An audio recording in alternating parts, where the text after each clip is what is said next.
Assalamualaikum, berjumpa dengan saya Dokter Sari. Insya Allah hari ini saya akan sedikit menjelaskan tentang payudara bengkak ya. Mungkin ini adalah hal yang pernah dialami ibu-ibu. Nah, biasanya memang dialaminya pada awal-awal setelah baru melahirkan ya. Nah, apa itu payudara bengkak ya? Payudara bengkak itu kalau kita melihat memang kondisi payudaranya bengkak, biasanya tampak juga mengkilat ya, kadang juga agak sedikit kemerahan, dan biasanya juga disertai nyeri ya. Nah, pada kondisi ini bisa jadi ASI tidak keluar, ataupun kalau keluar menetes-netes ya. Sehingga kadang-kadang bayi juga rewel karena merasa tidak mendapatkan ASI dengan cukup ya. Kemudian kadang-kadang ibunya juga mengalami demam ya. Nah, kenapa ini bisa terjadi ya? Jadi salah satu penyebabnya bisa karena ASI yang memang banyak ya. Jadi sangat banyak sehingga bayinya tidak kuat untuk menyusui semuanya. Kemudian bisa juga karena terlambat mulai menyusui. Misalkan pada kondisi ibu sempat dirawat di rumah sakit, kemudian baru bertemu bayi hari ketiga, padahal ASI-nya sudah mulai timbul. Nah, kadang juga ada yang payudaranya sampai bengkak karena tidak langsung disusui ya. Atau bisa juga pada kondisi yang jarak antar menyusui terlalu lama ya. Misalkan ibunya sempat pergi menitipkan anaknya, ternyata sampai 5 jam atau 6 jam belum disusui. Nah, akhirnya payudaranya terlalu penuh ya. Kemudian bisa juga karena perlekatan yang kurang baik saat menyusui. Nah, sehingga ASI yang keluar itu kurang efektif dan tidak bisa keluar semuanya ya.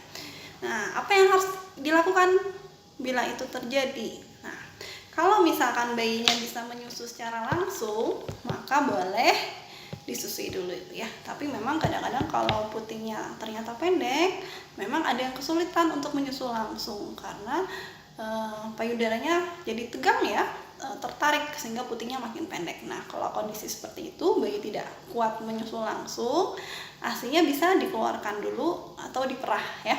Nah, agar mudah diperahnya, sebaiknya kompres dulu payudara dengan air hangat. Nah, setelah itu bisa dibantu dengan memijat payudara. Supaya nyaman saat memijat, gunakanlah minyak ya, misalkan minyak zaitun atau baby oil ya. Intinya sih minyak yang tidak panas dan nyaman untuk dipijat ya. Nah, teknik untuk pemijatannya ya, boleh dengan gaya memutar, misalkan seperti ini, diputar menuju puting ya. Semua biasanya kalau misalkan ada terasa yang gerenjel-gerenjel ya, itu didorong menuju puting ya.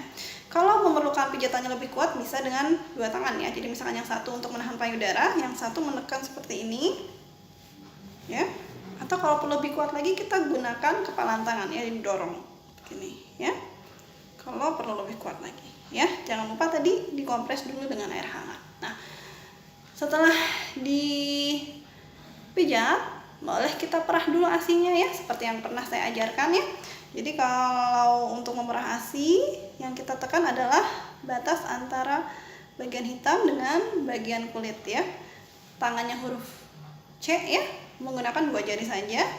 Nah, ini di sini ditampung dengan cangkir ya. Pegang ke arah belakang, ke tengah, belakang, tengah ya, belakang, tengah ya. Jadi lakukan sampai payudara tidak terlalu penuh ya. Setelah itu baru susui bayi ya. Nah, ini juga mengosongkan payudara, fungsinya supaya aliran ASI-nya itu tidak terlalu deras, karena kadang bayi juga tidak suka ya kalau aliran ASI-nya terlalu deras, dia jadi mudah tersedak ya. Oh ya, kemudian ada juga bisa dilakukan pijat oksitosin ya di daerah punggung. Nah, untuk yang ini mungkin nanti ada sesi khusus ya cara melakukannya. Nah, kalau ini ternyata terus berlangsung, apalagi demam tidak reda, maka ada baiknya untuk menemui dokter ya. Apalagi misalkan jadi merah banget atau ada bisul ya. Nah, itu harus ketemu dokter. Nah, tapi juga untuk mengatasi reda, boleh di rumah sementara minum obat penurun panas ya. Misalkan yang isinya paracetamol ya, macam-macam mereknya, misalkan Panadol biru atau Bodrex atau Sanmol ya, itu boleh digunakan untuk sementara ya. Cuman tadi jangan lupa, bila tidak membaik berarti harus bertemu dengan dokter ya. Itu sekian dari saya, semoga bermanfaat. Sampai ketemu di lain kesempatan. Assalamualaikum warahmatullahi wabarakatuh.